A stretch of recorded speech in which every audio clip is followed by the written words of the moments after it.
Cancer, any things there if you're on I chemo? think if you're not doing chemotherapy, this is going to be helpful because it's going to raise your natural killer cell activity.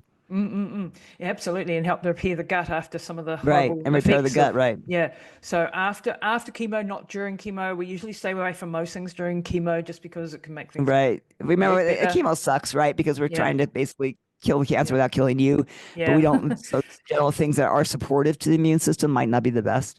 Yeah, we don't want to be upregulating good things when you're trying to kill off off Right. things.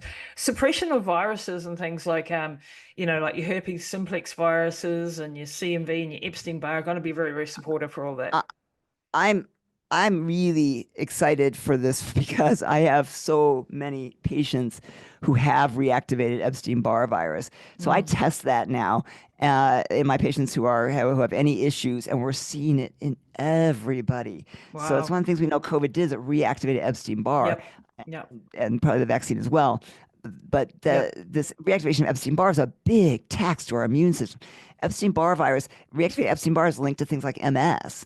And so you need something here. We don't have great antivirals. We have Valtrex for herpes viruses. We don't have a great antiviral for Epstein-Barr virus. So this is going to be a huge player in these people who have chronic viral illnesses, chronic fatigue syndromes. It's going to be huge. And finally, last question, I promise. What is, in relation to mold and Lyme, any thoughts there? Because, we get So here's complicated. my opinion on Yep. mold and Lyme. Yes, you got to get people out of moldy environments, right? But all of us are going to be exposed to mycotoxins. It is Mhm. absolutely impossible to reside in this world and not get exposed to some mycotoxins. They're going to be, if not in your environment, in your food, even if you're careful, it's very hard to get away from mycotoxins. So obviously, if people test high for mycotoxins, find the moldy source and try and get rid of it. But I will tell you, when you look at mycotoxins in people, I don't ever see somebody who does not have mycotoxins. Right. Now, So it's not everybody is immune reacting to them. So right. that's the key. I can have mycotoxins, but not an immune reaction to the mycotoxins. So when you get mycotoxin induced disease, what's happening? Maybe you've overwhelmed it. We need to get rid of the mycotoxin. But let's say you do that, you still have mycotoxin illness. It's because of an immune system reaction. It's because it stirred up your immune system and now it has become an autoimmune disease, right? The Hmm. same thing is Hmm. true of Lyme. Lyme becomes an autoimmune disease. You can kill off the bugger, but what gets people long term is the immune disease that occurs because of the stimulation of the immune system from Lyme. So this is going to be an excellent choice there. Number one, the Lyme is going to, if you have any secondary bacteria infections like Bartonella, things like that, along with the Lyme, this should help to address those. But number two, like I said, I think people get so caught up in all these, I have to get rid of every piece of mold in my life and every toxin in my life. It's impossible. What I Yeah. have to do is have an immune system that can tolerate it, right? Wow. Hmm. You don't see 13-year-old kids sick from mold very often unless they've been in a horrible environment, Yep. right? Because their immune systems are pretty primed and they react and they heal and they don't overreact. The reason we go on and just stay sick, that you see these people who are laden with molds and viruses, and they don't have an immune system to be able to respond appropriately. So Wow. I do two tests. I will look at mycotoxin levels, but I look at immune reactions. I look at IgG and reactions to the mycotoxins. Not everybody has IgG reactions, but almost everybody has mycotoxins. So it's an Wow. immune problem. So I think this is where we have to key in more is that we have to fix the immune system. We can't keep trying to tackle getting rid of every single toxin in our life. It's important, obviously. If we can, Yeah, I right, think get rid of the stimulus to the immune system, that's important. But we also need to absolutely support the immune. yeah. So it's coming again at that higher level, going up the pathway and going, yeah, Right, it's the immune system, overreaction, Mark.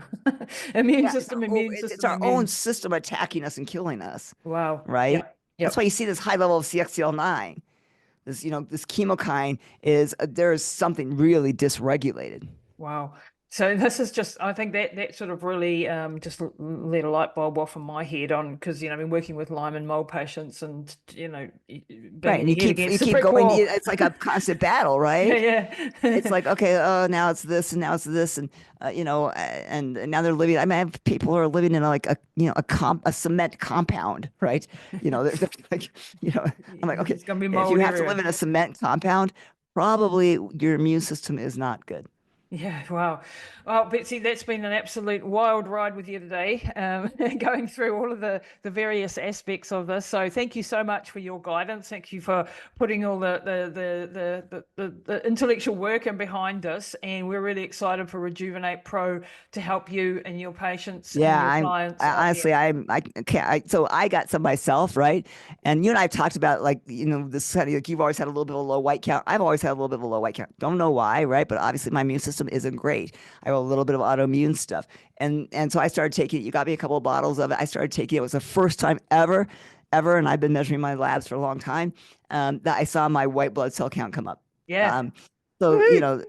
like in your mom, same thing happened. Yeah, same So thing we're happened. seeing improvements in the immune Lymphocytes. system. Like I said, I'm really excited. And I've got a couple kids who have IgA deficiencies. We didn't even talk about the IgA effects, right? But Yeah, this yeah. immunoglobulin, the IgA effect. I have two kids who have IgA deficiencies, and so this is going to be huge for them, right? I maintain them on colostrum right now. This is going to be better because we can really improve IgA function with these products too. Yeah, so we've got to get it to America very, very soon. We promise we're Yeah. doing that. So low SIG-A patients, look for zonulin improvements, look for lymphocyte counts, look for neutrophils, white blood cells, Right. all of those things that the people, Yeah, you'll see practitioners a can nice look. regulation of the neutrophil lymphocyte ratio. Yeah, You're gonna see, any of your gut people, you'll start seeing improvements. It's definitely see zonulin levels come down. yeah, that's really gold. Thank you, Betsy. Wonderful to talk to you again today, and thanks so much for your guidance. And we're very, very grateful for No, thank you everything you for do. working on this project and bringing it to the market. Amen.